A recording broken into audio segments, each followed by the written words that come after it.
La Fondation Karanta pour l'appui aux politiques d'éducation non formelle tient son 9e conseil à Ouagadougou.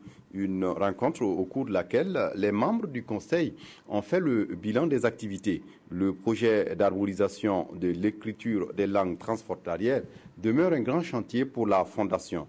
La Fondation Karanta qui travaille à mutualiser toutes les initiatives, les ressources humaines, matérielles et financières pour lutter contre la pauvreté par le biais de l'éducation non formelle. Oumar Zombré, Fabrice Nibier. Les lampions se sont éteints sur cette 9e session du Conseil de Fondation Karanta.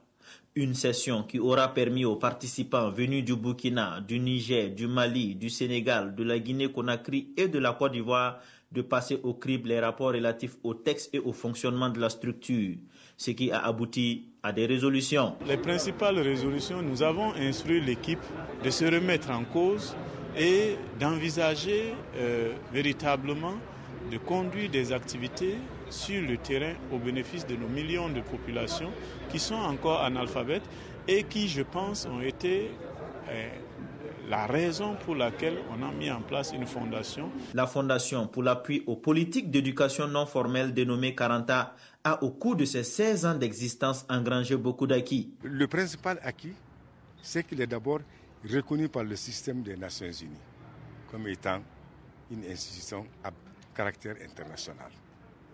Le deuxième acquis, c'est qu'aujourd'hui, Karanta est de mieux en mieux connu par le système des Nations Unies, par les institutions internationales, par les institutions régionales, par les institutions nationales, notamment des pays membres. Cette session a été également l'occasion pour les participants de revisiter les objectifs afin de mieux s'investir pour la réussite socio-professionnelle des millions de jeunes et adultes de l'espace Karanta.